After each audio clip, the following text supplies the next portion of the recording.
The New York Knicks have been playing winning basketball ever since they have made the OG trade. I think since the OG trade, they have won something like 80% of their games, and they look like an elite team despite some of the recent injuries that they've had with Julius Randle being out, now OG being out with that elbow surgery. So they look pretty good on both ends of the court. Just offensively, they were looking good when they had OG and Julius in there. Of late, they've struggled with those guys being gone, but you look with the additions they made through that trade with Bogdanovich and Alex Burks, that their offense should get a lot better, injecting those two guys into their system. So this has been a really good year for the Knicks right now. They're in fourth place in the East.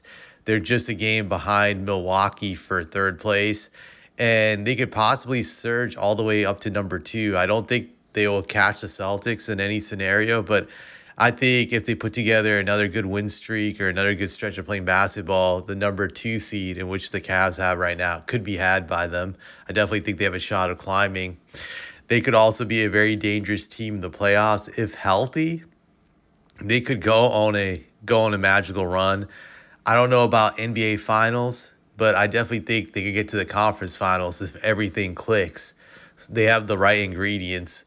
But I think the guy that should get a lot of credit for this resurgence of the Knicks and making them relevant again, or like I would say, making the Knicks great again, their own movement, kind of like the quote unquote MAGA movement. I just had to make fun of that joke right there. But I think the guy that deserves all the credit is Jalen Brunson. Just this guy is having an MVP season. You look at his numbers, they're really great, just all across the board. 27.2 points per game, 48% overall from the field, 41 from three. He's averaging 6.5 assists per game. He's also made the All-Star game this season. So it's crazy. Just even the efficiency when you look at it, 48, like I said, from the field and 41 from three. Just that's really hard to have that type of efficiency, even in this league when you're of Jalen Brunson's height. Just they list him at 6'2", but when I watch him, he looks more like he's like 6'1" at best. That's what he looks like to me. Like he's like a 6'1" guard. And I feel despite the rule changes that favor perimeter players the last like 10, 12 years, when you look at it, that I still think it's really hard to win in basketball when your best player is a small guard. I would say below 6'5". Just it's very hard. There's exceptions to that rule. Obviously, Stephen Curry of recent years has been able to do it being 6'3".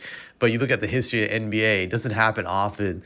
A team wins a championship with their best player being a small guard. It happened during the 80s for a brief minute with the Pistons with Isaiah Thomas. And in '04, I'll say Chauncey Billups was the best player on that Pistons team that won it all. But those moments are all like small blips when you think about it. So what Jalen's doing is incredible. It is amazing. And I think he also makes the players around him better. Just with his ability to get to the hole and to give them that space and to get open shots. He's great at doing that. I think he's also a reason why Julius Randle has been an all-star the last 2 years. Granted, Julius was an all-star his first year in New York, but after that terrible series against the Hawks a few years back, teams figured out how to defend him, and he was struggling his second year. He put up 20 points, but it wasn't really a good 20 points, I felt, during that season, and the Knicks fans had it with him. They wanted him gone. He wasn't an all-star his second season. It was a dud, and people started to doubt he was even a legit all-star player. They thought that his first year with the Knicks was a fluke, but the Knicks then get Jalen Brunson.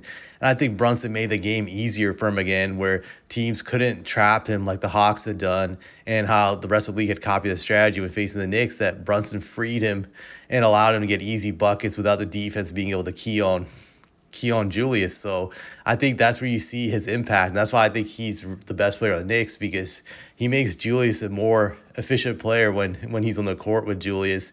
And he allows these other guys to get easy opportunities. So that's why I think he's the best player on the Knicks. And that's also why I feel like he's like an MVP candidate, because he's able to elevate these guys and make them better. I think that's a mark of a great player, when you can make the guys around you better and you can make it easier for them. And he's done it this year. It's incredible. So they're the obvious guys that I feel are in the MVP race. You see it with Giannis, you see it with Jokic. Those guys are always going to be in there. They're in their primes and they're putting up great numbers. Then you have newcomers like Jason Tatum that can definitely make a strong case for it. Shea Gilgeous-Alexander, but I throw Brunson on that short list also this year. If the Knicks can climb up a few notches in rankings, could be like number 3 or 2.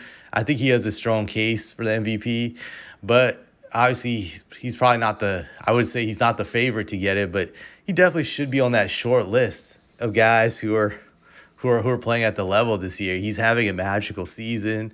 I feel Knicks fans shouldn't take it for granted. Just these seasons every year are not always guaranteed to happen. So it's one of those magical runs, and it'll be interesting to see what they do during the playoffs. I hope they can be healthy because I want to see them at full strength, and I think if they're at full strength, they can do something amazing, kind of like the '04 Pistons maybe, just if they have that strong chemistry. Some upsets are possible, and I do enjoy watching them play with Jalen Brunson, and I'm not even a Knicks fan, but I do like to see that synergy they have on the court. It's pretty fun to watch, and yeah, that's what I think about this. So yeah, there you go.